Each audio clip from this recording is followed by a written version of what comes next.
Tyrion at King's Landing. His father hates him, father hates him, father hates him, father hates him. Theon, he's getting tortured, and he deserves it, he deserves it, he deserves it, he deserves it. There's Jorah, he's a bear, he's a pussy, he's a pussy, he's a pussy, he's a pussy.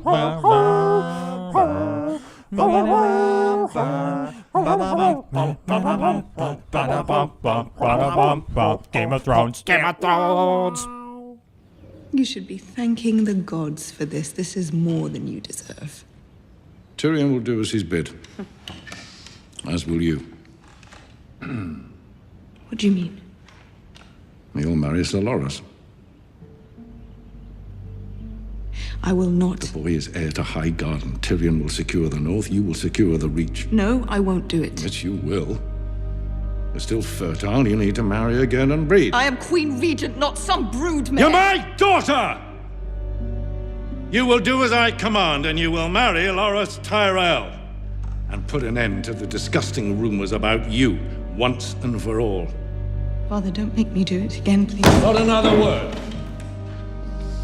My children. You disgraced the Lannister name for far too long.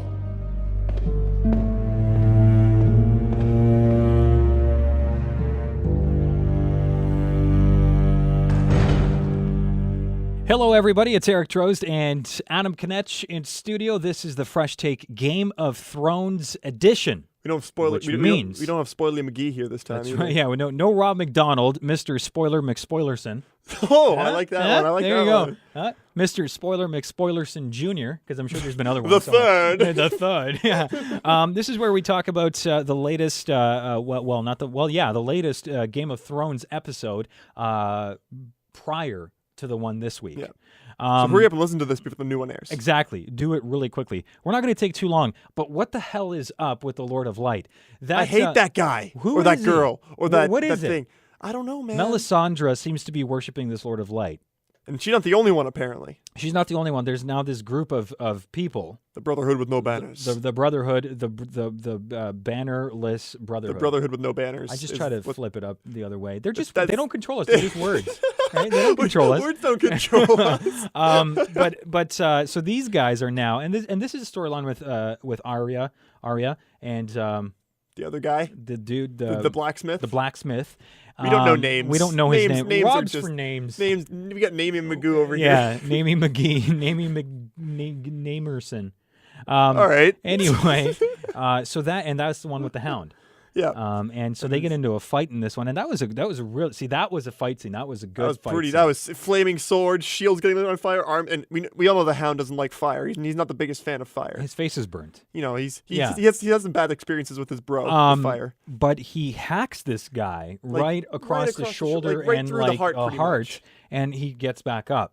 So this Lord of Light thing, unless this is some kind of trick here they're pulling on us. This isn't the first time he's been chopped in like half or like stabbed. He's been before, this is the seventh time he's been brought back to life, and the Lord of Light's just like, yeah, sure. So, needless to say, this is a very interesting storyline in my opinion, because what up, right? Like what's happening with this? I think we should start worshiping the Lord of Light if he maybe can do it, and just test it one day by like me chopping you in half, or the other way. Whatever, whichever way works. You know, what I'm trying to whoever say. gets the sword first. Right. So that was interesting. One of the really highlights cool of the story. episode, Yeah, I think. for sure. Especially that fight. That fight was awesome. Back at King's Landing, meantime, we have Tyrion finding out that he is apparently now supposed to marry Sansa. Yeah, what a twist. And that came out of nowhere. Well, Tywin makes sense, but it came out of nowhere. I love that whole scene because Cersei just looked so smug the entire time. Because she thought she got him, right? She finally got she loves sticking it to Tyrion, and he's like, okay, well, because she doesn't trust the Tyrells. That's right. And she just needed proof, and she finally finds her proof is that the Tyrells plan to marry Sansa to Loras. That's right. And that would mean that Sansa would leave to Highgarden, That's right. and then they no longer have Sansa to hold ransom for Robb. For Jaime. For Jaime. For Jaime. Yeah. And because Robb, they really have nothing on Robb anymore. That's right. So obviously Tywin is none too pleased, may I say. But they don't know. Hang on a second. Do they don't know that Robb doesn't have Jaime anymore, do they? They do. No, they do not know.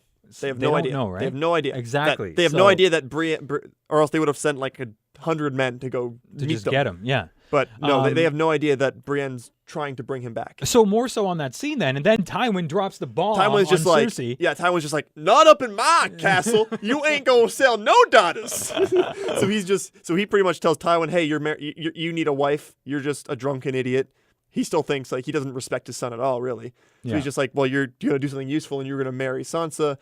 And that means that to keep the peace. To keep the peace, yeah. And just to keep her in King's Landing, pretty much. But I don't mean peace as in like peace with like fingers up. I mean to keep her as a trading piece. Yeah, you know exactly. what I mean? That's what I mean, right? Peace. So then, there's Cersei sitting there all like with a smile on her face. You got to marry Sansa. She's taller than you. Blah blah blah. She's taller than you. but then Tywin turns around and again we see this thing going on with Tywin where he doesn't give a fuck, and he's just smarter than everybody. Like he is. He gets Cersei to help him sell the idea to Tyrion, but then turns around and backslaps Cersei saying, oh, by the way, you're going to marry Loras, the Tyrell dude, right? Yeah. So boom, and all of a sudden she's like, "No, I can't, Father, I can't." Then I think Tywin knows about all this shit between Jaime and Cersei and how they've been banging and stuff. So he's just like, "Well, it's time to end all that crap because I got a legacy to uphold." Exactly. So we don't want you running around single all the time. Now, here's the thing: do you think that they're kind of, and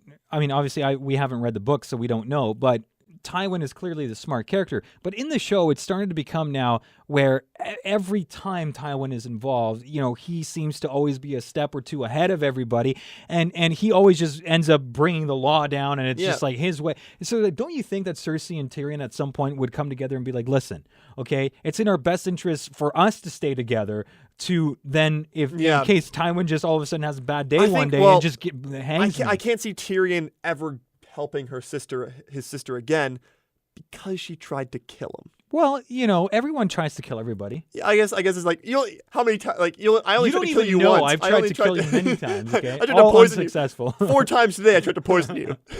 But all I'm saying is that it's starting to get a little irritating for me. I really want to see some scenes with Tywin and Joffrey.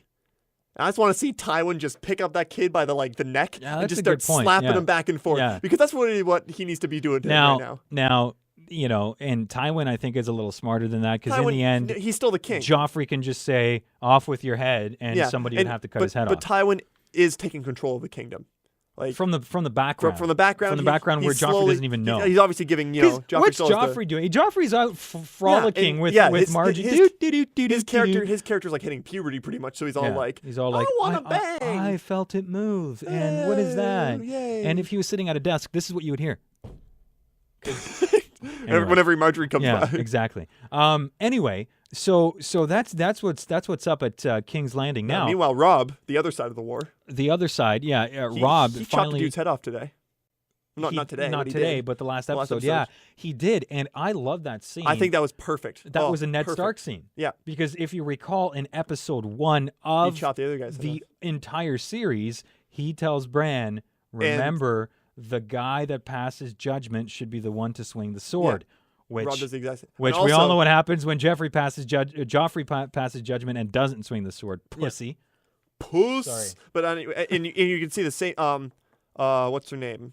Robb's mom's name. Yeah, Lady Stark. Lady Stark is what we call her. Yeah. She told she was telling Ned you don't have to do this, blah blah blah. Then she said the exact same thing to Robb. Again, she's saying you don't have to do this, blah blah blah. Like we need their support and stuff like that. And I like Robb so much now. Robb. He's what he said. He's just like, listen, if we're fighting. I went into war for honor, and if I don't uphold what I'm fighting for, what's the point of me going to war? Right. Like why would I still fight? You see so much Ned in Robb. Yeah, right? exactly. You see so much, and that's why he's definitely going to die. Absolutely, he is going to get hung by the ball. You can't be honorable and survive in this show. No. It's the people that weasel their way through that end up surviving. Oh, for sure. Now, we don't know what's going to happen in the end. Maybe it'll all be justice, but probably not. No. Anyway, so that's Rob. Oh, and then finally there was a lot of naked people. There's a lot of naked scenes in this episode, right? Yeah. Like we had Jon Snow and what's her name? You know, Wildling, redhead Wildling hottie. Oh, goddamn! Yeah, they bang. Oh in the yeah, cave, in the bang cave. I call the bang. I call it the bang tunnel first. The but bang then tunnel. The bang tunnel. So they do it in the bang cave, and then Not the bat cave, the bang cave. yeah, the bang cave. But then the other really interesting scene was with Jamie and Brienne.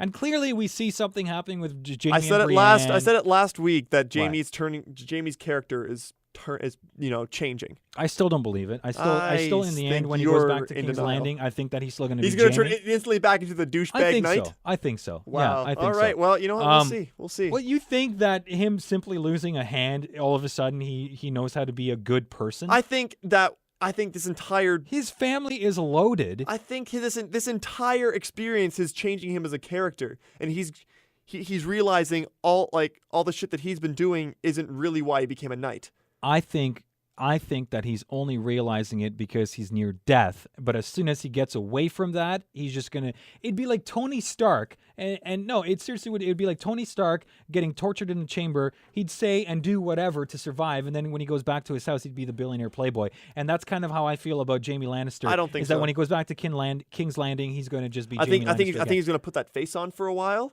but then eventually, his heart, in himself, he's going to realize, wow, I can't do this anymore. Okay, so that's only something that But time will exactly, tell. that's But the future. the scene with Brienne was him basically revealing why he's the Kingslayer. Yeah. And it was kind of a sad story that he basically backstabbed like what, and I mean that literally. Like he stuck a sword in the back of the king, and that's where he gets all his praises from. So to me, not praises. Well, not praises. What I mean is, It's more of like people. It's more of an insult than a. But he's praise. he's also feared because of that, right? He's also feared, looked at as and he's looked as the best swordsman. And No, this not huge because of not because of that though. That's not why he's looked at as the best swordsman. Yeah, but if you kill a king, well, the king was already fucking crazy and just the king couldn't sword fight him anyway. Yeah, but do people know that he killed the king by simply they stabbing did. him in the back? Yeah, Bran didn't.